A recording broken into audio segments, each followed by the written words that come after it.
Hi everybody and welcome to the fourth edition of the OneShot official pitch. My name is Nancy Baldwin and I will be your host for today.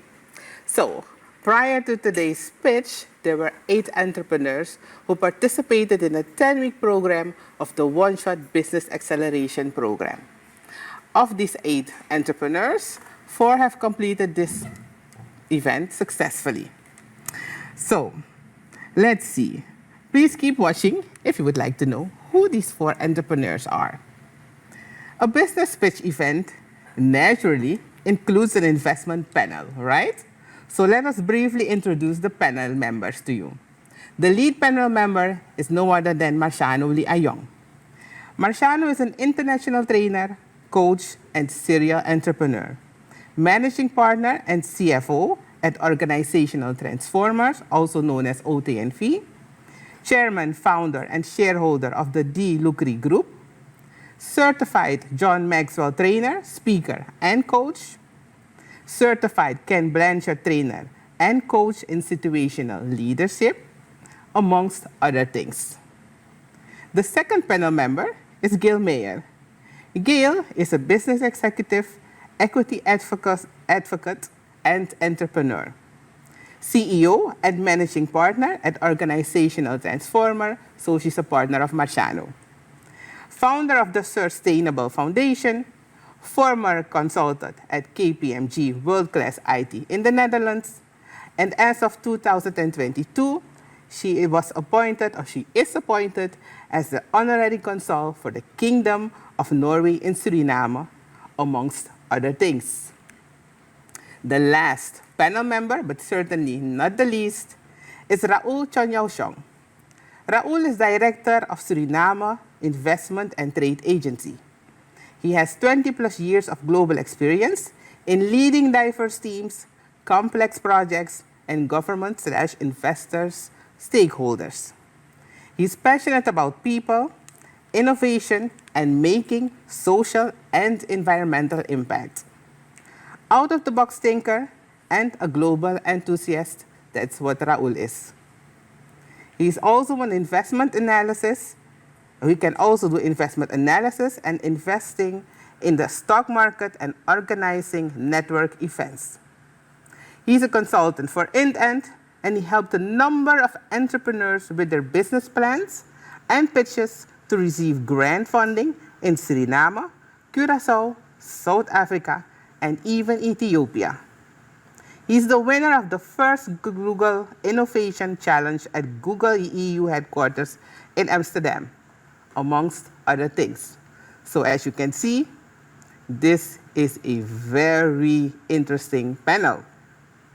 And I think you would agree with me that they are highly certified for today's event. So now it's time for the 4 amazing entrepreneurs. But before we go to the pitches, we would like to share the investment categories with you. The first category is that you will have to rethink and improve. The second category is post-program support. The third category is business consultancy. The fourth category is resource-based investment. And the fifth category is financial investment.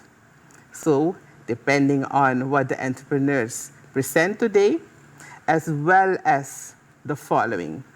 Because the investment they will get will be based on the following.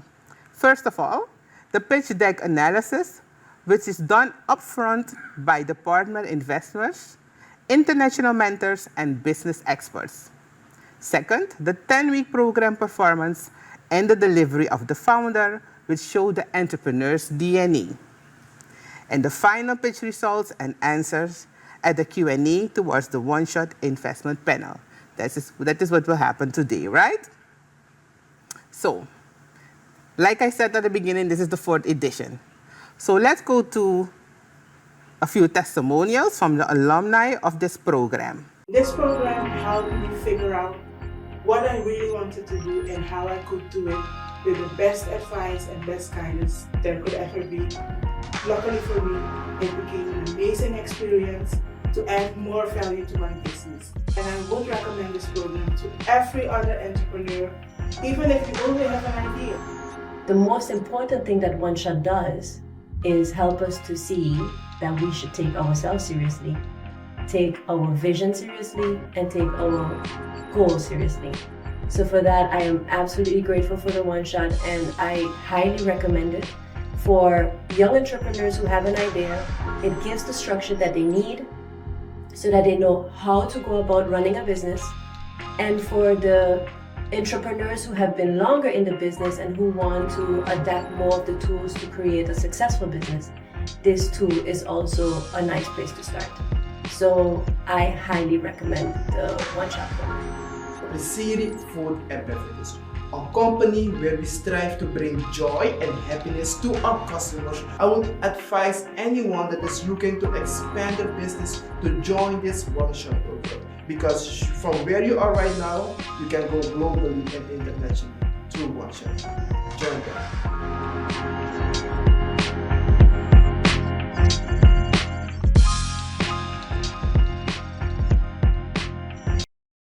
So we hope that you've enjoyed these inspiring stories and that you're now ready to start your journey with us.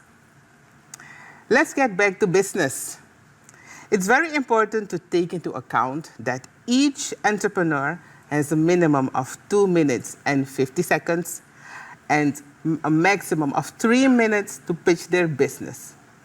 If they exceed the maximum of 3 minutes, unfortunately, I will have to stop them.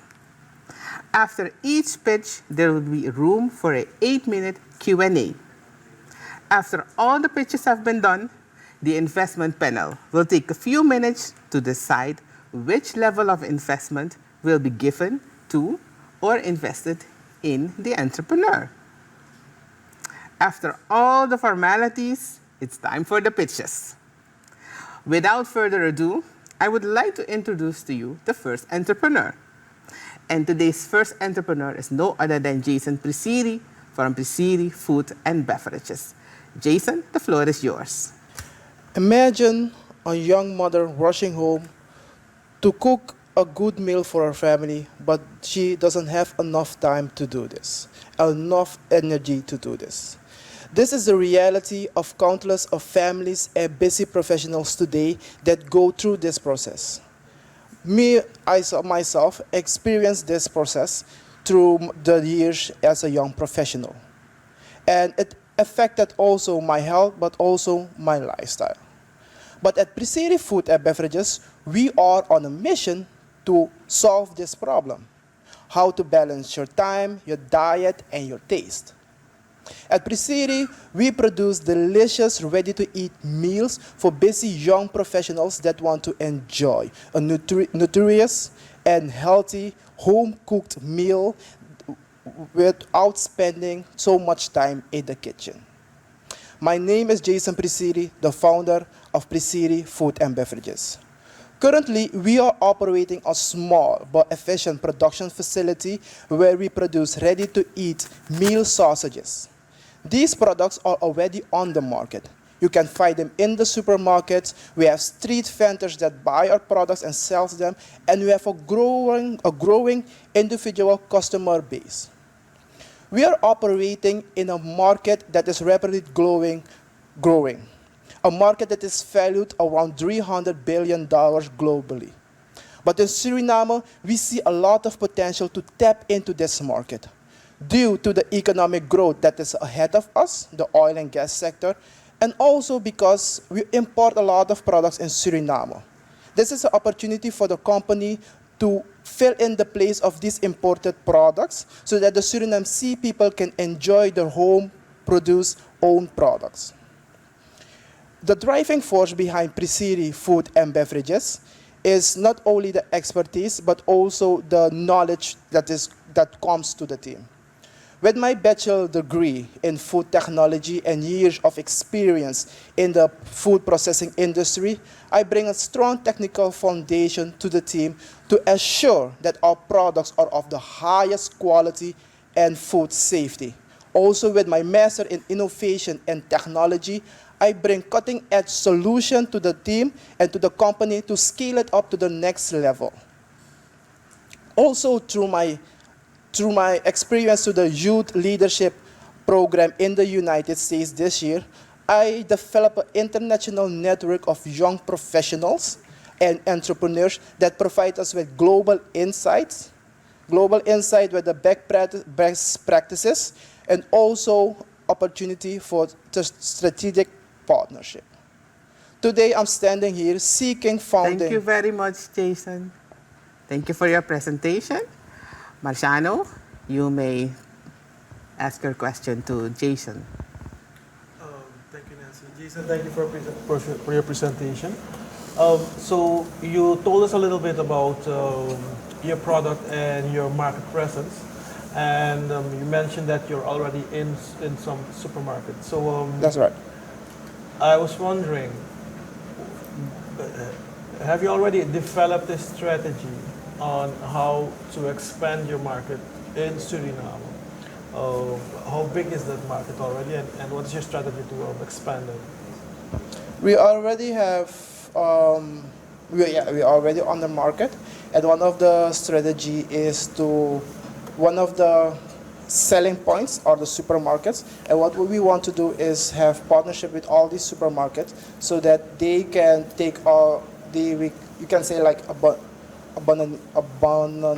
abandonment with these supermarkets, that they can take the products and we sell that to them and they pay afterwards when the products are sold. But also to the marketing campaign we have in place aligned so that the people in Suriname know what the product is, how they use the products, and what is the benefits of the products, so that the people can know, hey, there is a solution to the problem I have, and that Prisirie is the solution therefore. Okay. So this is a strategy. Yeah. And your production facilities, Yes. are they able to well, if that strategy might work, can you produce enough for the market? So yeah, the last piece of the pitch will be that I'm seeking funding of $13,000 to invest to scale up the operation. The funding is to be invested in the production so that the production can be scaled up to deliver. So the question you asked, to deliver to the consumers. Okay, thank you.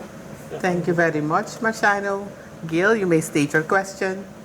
Can you elaborate a little bit on the production process and how do you see the production process in the future when you scale up? So it's not fresh, but can you tell us more about the production process? Okay. We have a small production process where the products are made of frozen products. They're ready to eat meals of frozen products. And by investing in this production around now, the meats are suggest that we produce around 400 kilos in a month. And by investing herein, we can triple our production to around 1,200 to 2,000 kilo a month. And by investing in the production, also we invest in machineries and also human capital in people. And by doing this, all of this, the production will scale up and we can have more machines and more output by the end. Okay, so with how many % will you scale up? How much bigger do you want to be? 300% with the investment. 100%. 300. 300%. Okay, thank you. Yes, thank you very much, Gail. Raul, you may state your question. All right, first of all, Jason, thank you very much for your enthusiastic presentation and understand the need that you're trying to address with your business. And you're right, it is a challenge, and the global business and industry for healthy food is growing. Having said that, have you already started looking at the competition in Suriname, who's doing what, and do you understand the market demand and what drives purchase decisions? Yes, I did the market research, and there are companies in Suriname that are our competitors, to say it like that. But also in Suriname, we do import a lot of products from international brands, and these are also our competitors. But first of all, there is a lot of need for this product because one, Suriname is a country where a lot of people do consume meat products, and a lot of people are also focusing how they can eat more at home but not spend so much time in the kitchen, and that's one of them. But also, we are focused at what we bring to the consumers to give them some information that these products they don't take so much time to prepare in the kitchen. And while you use these products, you can have more time available to do other things. So what we bring to the consumers is that it's a solution to the time they don't have, and so that they can be less in the kitchen and still have a good home cooked meal. Okay, and if I look at, some of the competitors, I know the market a little bit. It's a little bit my job. So there are a couple of players out there, that provide healthy and sort of like HelloFresh kind of concepts, where you basically have fresh vegetables, and all you got to do is put it in, and they can come up with some good recipes.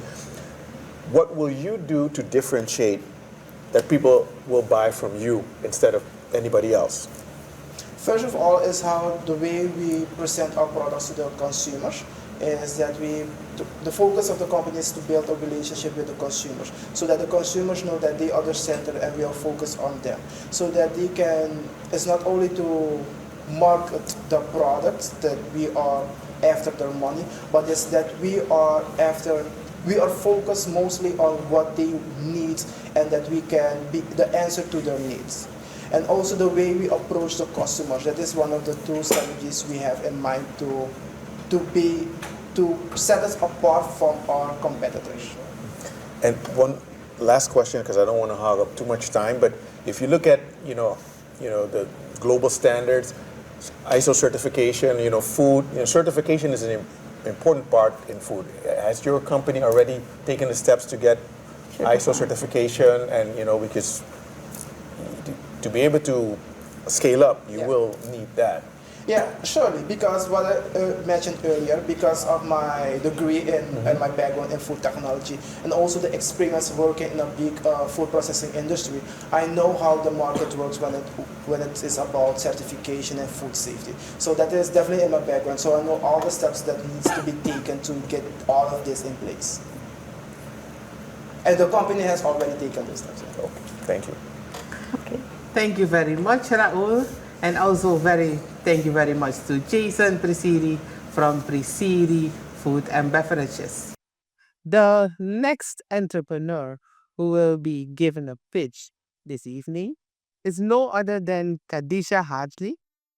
And Kadisja is the co-founder of 21st Century. And she will tell us about her business through her pitch. Kadisja, enlighten us. Growing up, I struggled with basic subjects in school that often labeled me as having a hard head. My mom, out of frustration, would scold me, beat me, thinking that things will change and that it will help me to improve, just like we know in Suriname. But despite these challenges, I became a teacher, and I found so many students struggling, disengaged, and unable to connect with traditional materials. This has inspired me to co-found 21st Century Education. My name is Kadisja Hardley. Our mission is to help students like my younger self to engage and make learning more accessible for them and meaningful. Our materials are both handmade and digital, and they are tailored based on our students' needs and for teachers to save a lot of time and to make learning meaningful and for our students to help them excel in school. We compete in a growing market that is blooming and valued at over $10 billion globally last year. This gives us a position and scalability opportunities. It gives us opportunity, scalability opportunity. We are similar to our competitors, Teachers Pay Teacher, and Pandi, which is a Surinamese competitor, and we differentiate ourselves through our resources, our original content, original materials that are tailored on our students' needs and for teachers. Our team includes my father, which is Alvin Hardley, and me. We have helped over 100 students, and teachers reported higher engagement and improvement retention. We are seeking resource-based investment such as a computer, a laminator, a software design software, or a website, but also business consultancy and strategic guidance. With your support, we aim to create a future for students where education will be more engaging and accessible for them, both locally and internationally. Thank you. Thank you Thank very you. much, Kadisja. That was an interesting pitch. Marciano, the floor is yours. Thank Please you. state your question. Thank you, Nancy. Thank you for your presentation, Kadisja. So you're talking about your product or service is in the field of education, and I'm wondering, we are living in a world that is continuously digitizing. So, what is your strategy to use that? We must say we are using AI. We started with AI, and this will help us also to expand. Also in Suriname, our focus is now in Suriname, locally based materials that will help our students to be able to get higher grades in school, but not only for students, but also for teachers, because not only students need those materials. It should start by the teacher, and the teacher will inspire the students to come up to be able to cope in class.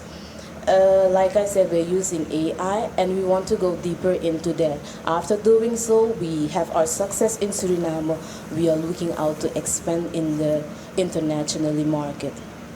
Okay, so what you just explained is more about the content development. What I'm wondering more about is about the delivery of the product.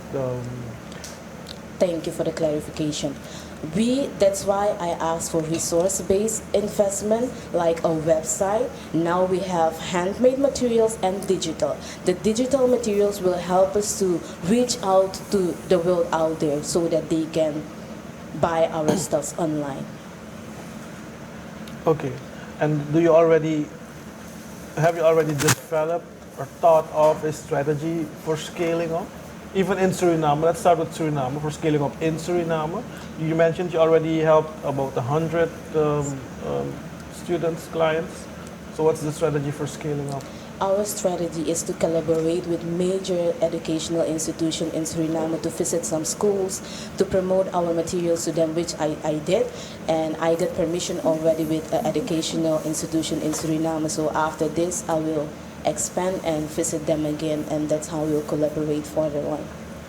Okay, and one last question, just curious. To make this a really successful business, what's the amount of clients you should be servicing on an annual basis? You mean in the future? Yeah. Wow, that's a lot. Suriname has 500,000 people, but not only in Suriname, if I think maybe $1 billion itself, because the market is growing, so we have over $10 billion people. Okay, but what amount will you be able to serve, and what amount do you need to be a profitable business? Let's say a 10,000. Okay. If you bring all the schools together, it's more than that even. Yes. Thanks. Yes. Thank you very much, Marciano. Gail, please state your question to Kadisja. Thank you, Kadisja, for your presentation. I was wondering, because you said you are already working, you already have clients, students where you do this. As I know, school and students going to school, it takes up a lot of time. Is your service, is it something that is additional to all the school they already have? Is it something that you will collaborate into the curriculum? Or because Yes. if students have to be in school all the time, What is the success factor? They're not only going to use it in school. Like I said, the parents will need to afford it. They need to pay for it and help their kids at home. You mentioned something else. I forgot that. So when will they be able to do that? Because when children go to school, it's from 7 to 1, then they're at home, they sleep, and then it's like maybe 3 to 8, there's time left. What is how can you make sure it's a success? What time slot? How do you see this working? Or is it just like extra lessons? The extra lesson will be then tutoring homeschooling, what I'm doing also. But when collaborating with those educational institutions, we'll try to take it up in our curriculum. Surinamese curriculum. Okay. It will be used in school, during school, Okay. but also after school. Because now we see the education in Suriname is failing, is dying, you can say. And I want to be part of that. It will bloom again. It will come back to life, and that's why I'm like empowering, advising my colleagues, say, take those materials and put them in your curriculum after schooling to help those students improve. Have you thought about the short attention span of children and students? Because that is a short attention span, and they just can't focus that long. So how can you target that? As an experienced teacher, it will be for the teacher to save time. Those materials is for the teacher to save time. Okay. And when saving time, that means you need to use concepts so that the kids can understand it. Not all kids learn through seeing only, but they need to touch things. And that will help them also to win a lot of time. Okay. Yes. Thank you. Yes. Thank you very much, Gail. Raul, you may state your questions. Well, first of all, thank you, Kadisja. Very interesting and also probably exciting. Your dad must be proud of you because you're doing it with your dad. I have 2 daughters myself, and education is actually very important. And for a young country, I think you're certainly onto something. So I commend you for that as well. From a business point of view, I'm not so sure if there is much that we can kind of do in terms of investing.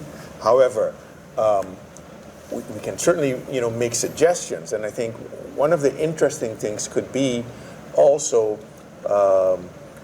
Suriname has actually just received, it's not just, but they received a $10 million loan from the IDB, labor market sector reform, and education is actually an integral part of making sure that the education starts off, giving the right skill sets to children, and then, we get the right people in the labor market that we're going to need eventually. So I think it would be good for you, for your company to maybe look into those type of opportunities as well, because they're looking for, things like this, because we certainly need to make changes in our educational system. So Like a match. Yeah. So A better match.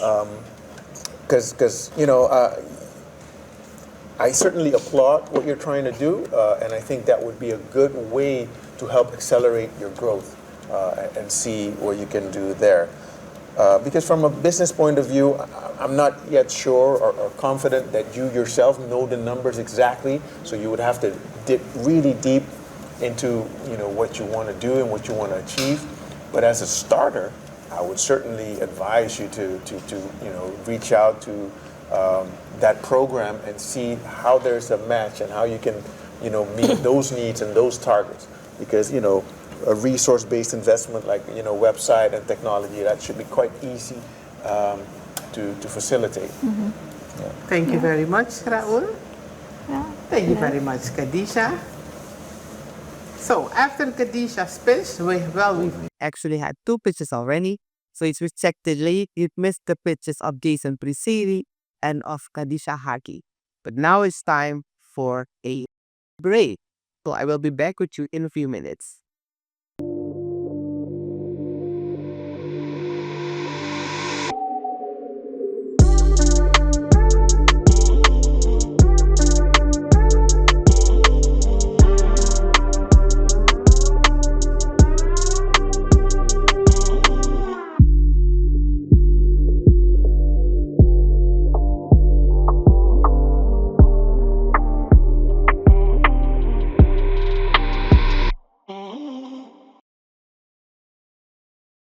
Welcome back. It's time for the third pitch for today. And the third pitch will be done by Jetro Choy.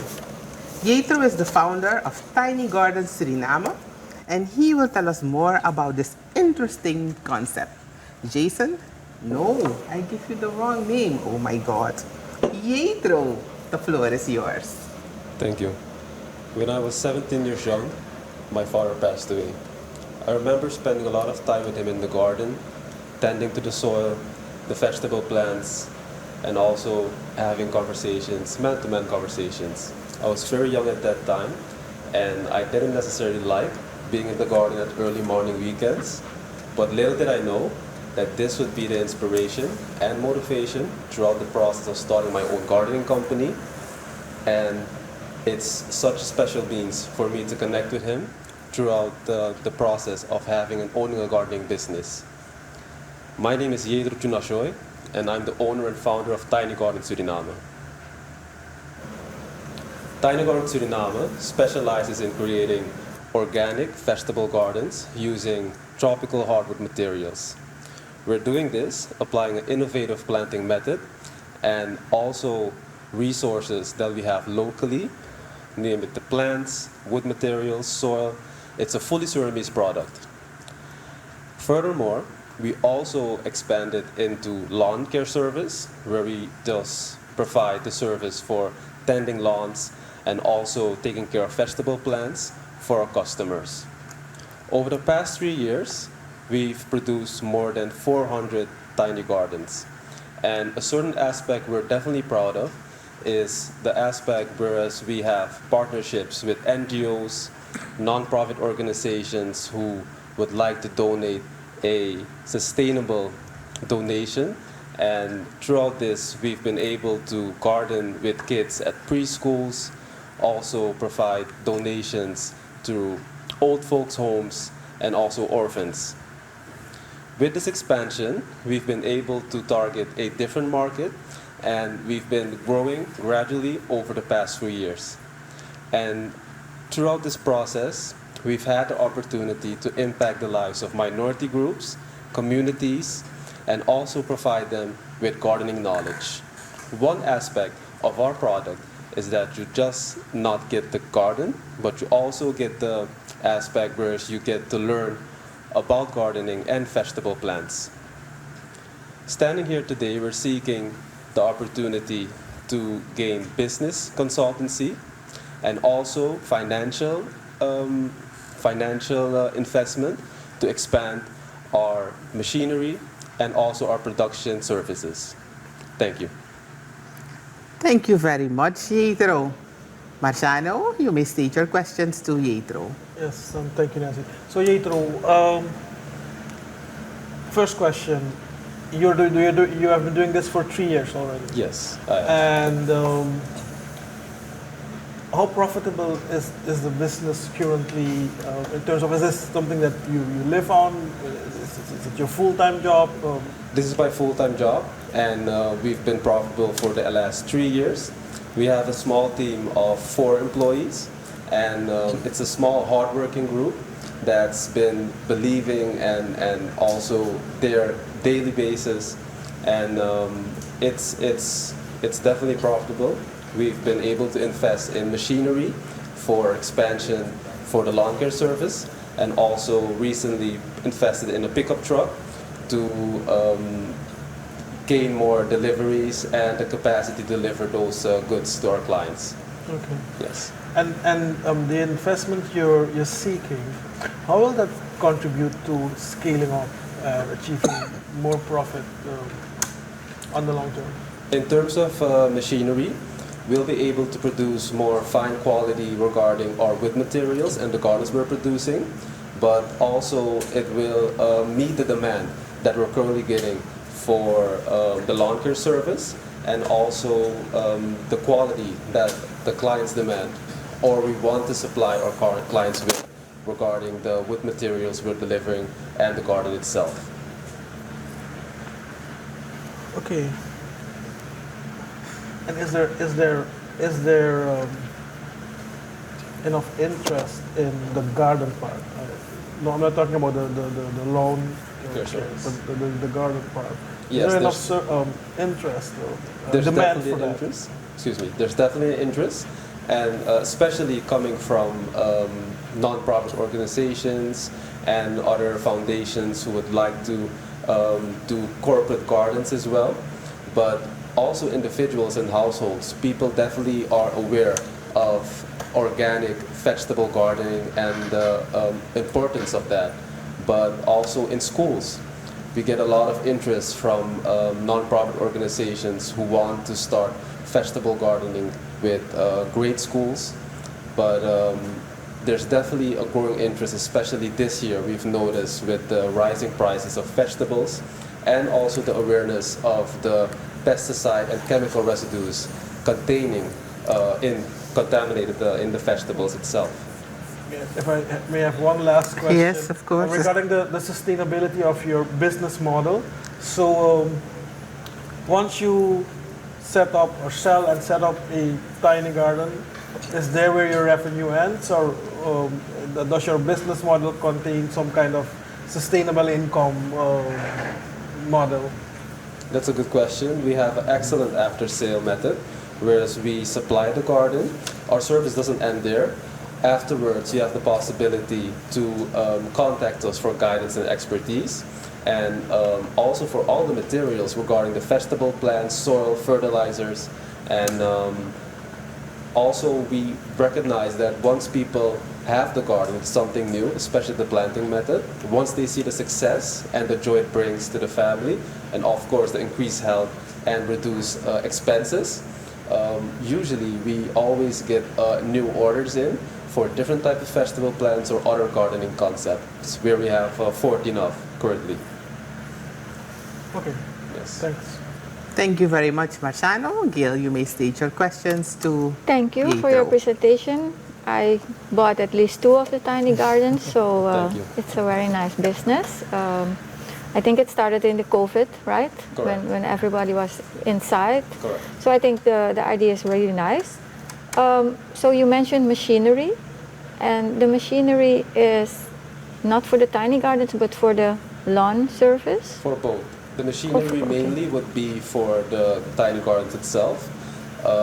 I'm talking about industrial equipment that will give us the capability to not only purchase the A quality wood material, but also the B quality wood material. Okay. By having these types of machinery, we'll be able to produce better gardens and also able to reduce the expenses for the A quality, so we would be able to treat the B quality material better by providing this this machinery. Okay. So you also said a big part of your business is focused on nonprofit organizations. Is this a strategy you would want to expand on, or how does your strategy to grow look like? For what market? For what? Okay, our strategy to grow, it's not our main market. Our main market comes from individual households. That's for both the lawn care service and also the tiny gardens itself. Our strategy is by implementing a social aspect to the tiny garden, starting a tiny garden foundation, where we would monthly do proposals through grants and to gain funding. By doing so, we'll be able to grant a bigger scale of people the opportunity to have the chance to get into the organic vegetable gardening itself. And by doing so, we will not only make a bigger impact locally in Suriname, but also be able to employ more people. And one of our main groups that we employ are usually dropouts, young men who come from minority groups, who don't necessarily have equal opportunity, but we do recognize the hard work and just the hard work and the belief in the company itself. Okay. Yes. Thank you. Thank you very much, Gail. Raul, you may state your questions. Now, Jetro, right? Yes, that's We correct. get the name correct. All right, Jetro. I know this is not Shark Tank, But I like this. I like your business, so I'm going to make you an offer. Thank you. Right? You're seeking business consultancy and financial investment. That's correct. So, but maybe before we go to the financial investment, I'd like to know how much have you made calculations on your financial investment? How much do you need? Because that I couldn't distill from your pitch. From my personal analysis that we've made for the business, it's approximately 25,000 US dollars. But with 10,000 US dollars, we'll be able to get into the first 2 phases of the investment itself. That would require the amount of 10,000 US dollars for us to purchase about 4 to 5 machines for both the tiny garden aspect of the company and also our lawn care service. With this investment, we'll be able to grow for up to 150% regarding the productions and the demand and meet the demands of our clients. All right, interesting, but obviously I would have to crunch the numbers a little bit more. So if you allow me, what percentage of your business is now lawn care and what percentage is tiny gardens? 60% tiny gardens, 40% lawn care service. Okay, and what are the margins for those? The margins for tiny care and the margins for tiny gardens. What? Okay, I have to honestly say I haven't dug into the margins itself, but a big part of our profits definitely come from the tiny gardens itself. For the last expansion into the lawn care service, that's about 5 months in now, we've been able to not only get new clients, but also our current clients from the tiny gardens itself have been able to join the subscription, whereas we have 25 clients per month for the lawn care service throughout the year. And that's a growing number of clients. So with that investment, we'll not only be able to get more machinery to 10 more lawns per day, but also expand our client base on a daily basis. Okay, I know that I have limited time, so I'm gonna keep it right here. But we'll talk after the show. All right? I look forward to it. Thank you.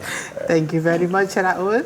And thank you very much, Jetro. Thank you. That was the pitch of Jetro from Tiny Gardens, Suriname. The last person to do a pitch or to give a pitch today is no other than Sharda John. And Sharda is known as SuperSharda, and she's the founder of SuperSharda Travels. Sharda, the floor is yours. I love Suriname. Growing up in Paramaribo, I enjoyed our diverse and vibrant cultures, and on family vacations we would go to the interior. I would really enjoy our beautiful nature. As I traveled the world as international model, I would really admire other nations, how they would have pride in celebrating their heritage. As we have very diverse culture but are still very peaceful and are relatively safe country compared to other countries, we have a beautiful nature, or literally the greenest country in the world. We seem to tend to undervalue ourselves. When hosting Wuda Maya, it was a pivotal moment. His videos showed genuine interest from hundreds of thousands of people from around the world, as well as Surinamese people showed how they had more appreciation and interest in our culture.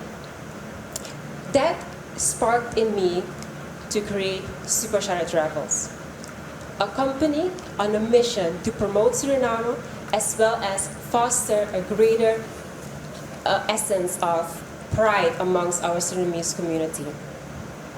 SuperSharda Travels creates prime tours, which is focused on transformative tours to culturally curious and environmentally conscious individuals that are seeking to dig deeper into the Surinamese culture and nature.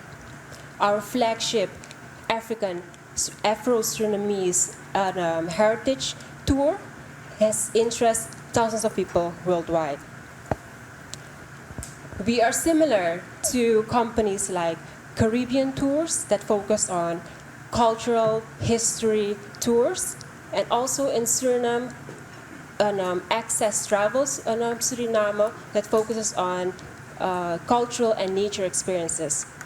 what sets us apart is our main focus on Surinamese culture, as well as leveraging my personal brand, SuperSharda, and creating authentic, transformative tours enhanced by our dynamic AI technology. The market, the market sets to be $4.5 million in 2029, and we aim to capture 10 to 50% of that.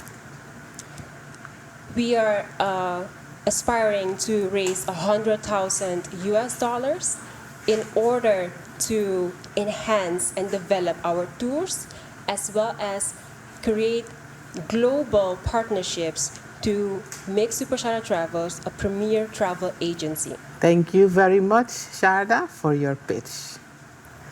Marciano, you may state your questions to Sharda. Thank you, Nancy. Sharda, thank you for your presentation. You mentioned a market of from 4.9 million, and it was tourism to Suriname. Did I understand it correctly? Yes, that's the sum. Okay. And from your story, I understand that your focus is cultural tourism. Exactly. And what part of this $4.9 million is from coming, well, will be coming from cultural tourists? What is the expectation? Or is it, I mean, the 4.9, is that like the total tourism to Suriname? No. 4.5 million US dollar by 2029. Yeah. That is a serviceable, obtainable market for cultural tourism, luxury and adventure and clients tourism. Okay. So we are aiming to obtain 10 to 15% of that market. Okay. So I'm just wondering, I'm not very familiar with this market, so, and you mentioned there are already thousands of people who are interested in this. So is this the amount of cultural tourists we already entering Suriname? Most of the time, the tourists enter for nature. So cultural tourism is actually a very niche and interesting tourism to go into. It's actually you can say it's something that will set us apart from other travel agencies. And when hosting the influencer Wodamaya, we saw how much interest came from around the world for Surinamese culture, for Afro-Surinamese culture, for our cuisines. So that's how the idea has sparked to actually hone on that part, which means that is a way to continue to promote Suriname, as well as create more awareness and pride amongst the Surinamese communities, because that will also help our country develop. Yeah. Okay. So I'm wondering, what might the impact of the, I would say, lack of connection to Suriname? What impact could that have on your business? I mean, flight connection, your inbound flights and so on. So, I mean, there are not that many. What impact would that have on your company? Well, that could mean that we would have to work harder on lobbying to create more of those flights to come. There is still a lot of room for that, and that's also why we need the funding to be able to set those type of partnerships and create those type of routes. Okay. And again, I'm wondering again, because I feel like, depending on tourists coming in, it means that you will be depending on, for example, flights coming in, and that seems to me like something that is a little bit out of your control. Unless you say that you're seeking funding to buy some airplanes, to start an airline. Well, how would you manage that? Well, if we're looking at the projections, the tourist industry keeps growing. So there is, and also it's said that there's way more room for tourists to come, that we can handle way more tourists that we're already having. So that means that there is possibility, and we are ready to be able to how you say, take advantage of that. Okay. Thank you. Thanks. Thank you. Thank you very much, Marciano. Gail, you may state your questions to Okay. Sharda. Thank you for your presentation. You said your interest was sparked by the stories what the Maya presented, etc. Is there anything else your research is based on, that there's actually like a market for this specific kind of tourism? If you're looking at the cultural tourism in the world, the interest for it, it just keeps on growing. And Suriname is a very unique country. If you're looking at the reviews, the responses from the people that have already visited, and just people that are learning about Suriname through the media, through social media, the interest just keeps growing. So the visit from Wodamaya just was a big impact to let everybody see that there is a lot more that we can do on that in that area. I think you have to really take into account indeed that we are very isolated. So you have to get the tourists here in order to make use of your product. Also, I was wondering, could you maybe walk me through a package? How does such a package look? How does a package look like? What does it look like? What you would offer? Yeah, for example, the Afro-Surinamese heritage experience is focused on learning about the history of how people from African descent arrived in Suriname, how the culture has developed. So, for instance, we would go and visit one of the Maroon villages in Boven Suriname. Also, we could go to Koroni to see how the development has been there, the cultural development. We have institutions already like NAX. We have the religious organizations. We also have, of course, our wooden city, which has it has a big history also with our Afro-Surinamese heritage, and there are lots of other untapped or not as much, untapped places. Like for example, if we're going to Mungo, for example, and a bit deeper into Sipaliwini. So the focus would really be on the African heritage. Am I that? So SuperSharda Travels is focused on creating cultural tours. So Afro-Surinamese heritage experience is one of those. One of those. Yes. Okay. Thank you. Thank you very much, Gail. Raul, you may state your questions to Sharda. All right, thank you, Sharda. I probably have to agree with you because, there is a lot of potential in Suriname, and in my line of work currently, tourism is also, in scope in what we're looking at. But, I have to agree with my co-panelists here that, it is quite a challenging sector.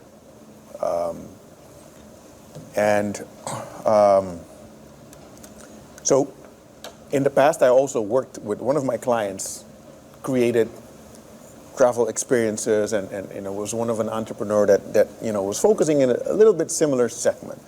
But it's definitely not an easy market, and there are quite a number of limitations. And I'm not sure if that fully comes through in your pitch, because you're asking about your fundraising request is $100,000. Maybe you can walk me through, what are you going to do with $100,000? If I have $100,000 right now, what would you invest in? Yes, marketing for sure. That's first. So that's money down the drain. No, I'm just kidding. I'm just playing. Go ahead. I'm not playing with you. We don't agree with you. I'm just kidding. I'm just playing. That's it. Marketing and developing more tours, because the first one that we have is the Afro-Surinamese heritage experience. Suriname is not only known for the Afro-Surinamese heritage. We also have the Chinese, the indigenous, which is very special in this part. the Japanese is very especially in this part of the world. So it would be the marketing, developing the tours, and also to set global partnerships. The $100,000 is set to invest in the company in developing this in a few years, and it's also to further enhance and broaden our AI technology, which is also something that sets us really apart because it's a dynamic AI itinerary, which means that it saves time, and saving time, you also save money. It improves the communication between the travel agent and the client.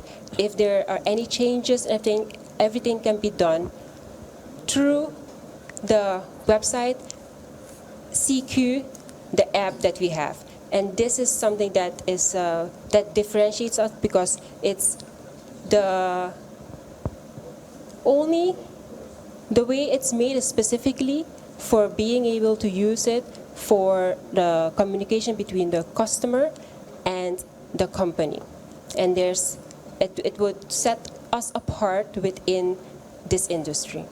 I have a last question because I know we're running out of time, but and I'm gonna save you from the most difficult questions. I'm gonna ask an easy question for you now. But how will you reach your customers? How will you reach which specific segment? How will you reach them? Mm-hmm. The customers are luxury and adventure travelers, aged between 25 and 65, from the countries. Of course, those who are interested in the African diaspora, first of all, from African countries, US and Europe, and as well also our globally growing market, which is the Chinese market. I also have a background of studying in China, did there my bachelor and my master's, so I'm also familiar with that community. Am I answering the question? Yeah. Yeah. All right. Thank you very much, Raul, and thank you very much, Sharda. Thank you. So we've heard pitches from 4 interesting entrepreneurs. The first one was Jason Prisirie from Prisirie Food and Beverages. The second one was Kadisja Hardley from 21st Century. The third one was Jetro Choy from Tiny Gardens, Suriname. And the last one was Sharda Tjoen from SuperSharda Travels. So now it's time for the judges to make a decision. So Gilmeyer and Raul Chonyo will withdraw for a few minutes in order to make their decisions on the level of investment of the entrepreneurs. After the commercial break, Marciano Liayong will give you a presentation about DISC. And what does DISC stand for? DISC stands for Dominant, Influential, Stable, Consensuous. Stay tuned for the commercial break, and we will be right back. What started as a simple concept to make the world a smaller place grew into innovation we never thought we'd see. Connecting with each other through technology and services that not only offers you the world at your fingertips, but also serves as a stream of hopes, dreams, and success. While we work tirelessly to provide you with the services you need to run your day successfully, you give us the motivation we need to constantly improve and challenge ourselves to give you the absolute best. We strive to make your life easier so you won't miss out on priceless moments. From capturing beautiful memories to simply bringing all of your ideas to life. The possibilities are endless with 𝐂𝐨𝐧𝐜𝐿. And with you, celebrating 42 years of community, progress, and innovation.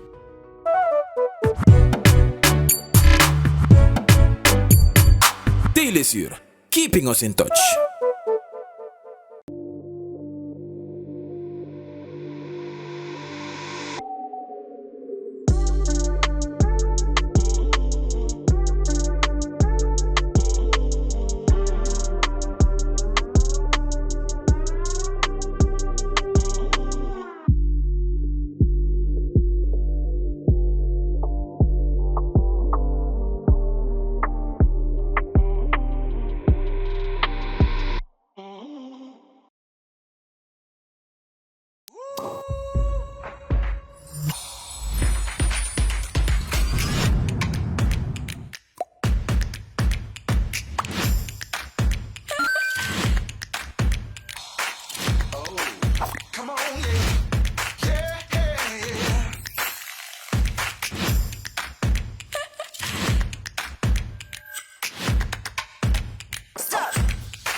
So as part of the OneShot programs, we will shortly be introducing a new module, a new program, in fact, where we will be focusing on the DISC model. So what is the DISC model?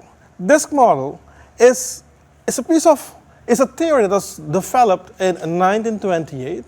And with this theory, you as an entrepreneur, as a young professional, can use the insights to develop and improve the way you lead people, the way you attract your clients, the way you grow your business, the way you convert your leads into sales, and the way you grow and succeed in life. The DISC gives you insights in your personal style. So in this model, when you will go through this program, you will learn that all of us could be put in a box. And there are 4 boxes. So one of the boxes is a D, and the D stands for dominance. The second box is the I for influence. The third, the S for steadiness, and the fourth, the C for compliant. Sometimes we use consensus. So what does this all mean? If you are in the D box, and I'm explaining it like this, but it's not literally like being in a box. But if you're a D, it means that you have a personality, a style, which is very dominant. Someone who likes to be in control, and who is very action-driven, very fast in getting results and taking decisions. Someone who has an I style, the influential style, is someone who is more interested in being influential, in being around people, in being seen, sometimes being popular. So those are the things that someone with an I style will focus on. The S style, the steadiness style, are people who are a bit more laid back. So these are the people who will probably, when entering a room, will be sitting in the last row because they don't want to be too much in the spotlight. The C style are the detailed person. For them, it's very important that everything we do is according to logical steps. You cannot jump from step 1 to step 3 without going through step 2. Logic, structure, procedures are very important for them. So why is it important to know this all? As an entrepreneur, as a young professional, the importance lies in understanding yourself first. To understand in which of these boxes, or I rather say, which style is your highest preference. Because the way you are, or the style that best fits you, very much decides the way you communicate with others. For instance, if you are a D, your communication most probably will be very direct, just getting to the point. And sometimes that may be interpreted by, let's say, an S style as being too aggressive. Knowing that, as a D, for instance, will help you understand why someone with an S or with a C reacts the way they do when you're communicating with them. On the other hand, when you're an S, for instance, or a C, you can understand why someone with an I style is communicating in a certain way. The better we know ourselves, the better we know others, the more it will help us to communicate. So I'm telling you this just to give you a little bit of insights on what we will be doing in this program. In the Future MBA, in the OneShot Future MBA program, we will be talking about how you can use DISC as an entrepreneur. Later on this year, we will also be launching the OneShot Full DISC program. In this program, we will take you in a number of videos through every little detail, a lot of insights on how you can recognize your own style, how you can recognize the styles of the ones around you, and how you can leverage those insights to improve your communication, to improve the way people perceive you, and the way you lead people. So check us out on December 23rd, when we will be providing some more information at our Xmas webinar. See you then. Welcome back. We have the results. It has been a very interesting pitch event. Let's start with Jason. Jason Prisirie, your business has growth potential, a trade census to understand the market and improve on your market strategy would be helpful to help you grow. The business rewarded investment level that you get will be post-program support, 1 month post-program support and guidance to work with you on the setup of a trade census, to gather market insights, and to grow via bootstrapping. The second person, Kadisja Hardley. Kadisja, your startup idea solves a problem in society and can help the education sector improve. Your investment level, your reward for investment level is number 3, business consultancy.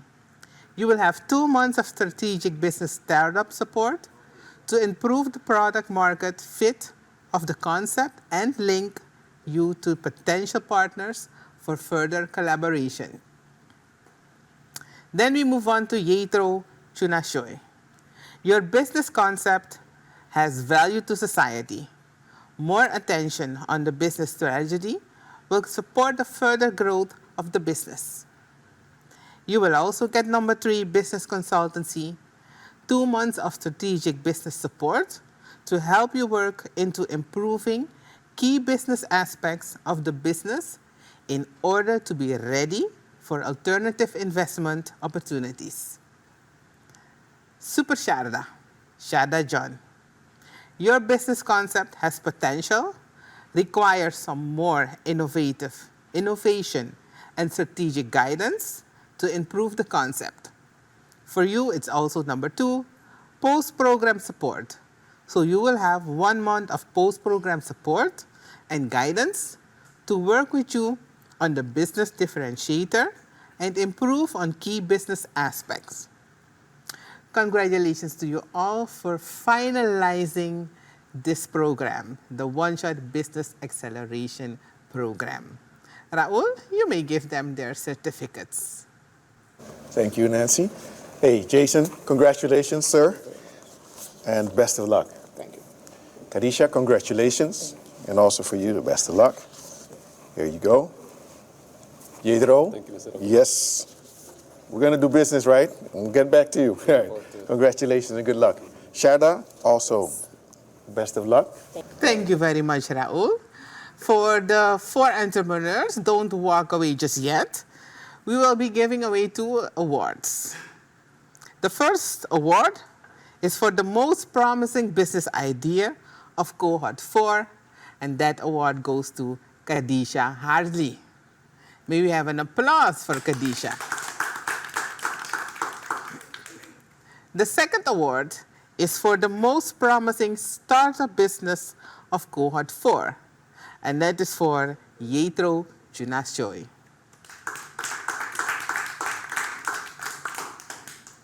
So congratulations to all of you, and the OneShot team will reach out to the business individually for the next steps. Congratulations to all entrepreneurs by the OneShot Investment Fund of Cohort 4. On behalf of OneShot, I would like to thank all the partners who have contributed to Cohort 4 and have brought this to a good end. It's time to say goodbye. It was my utmost pleasure to be your host once again. My name is Nancy Baldwin. Till next time, goodbye.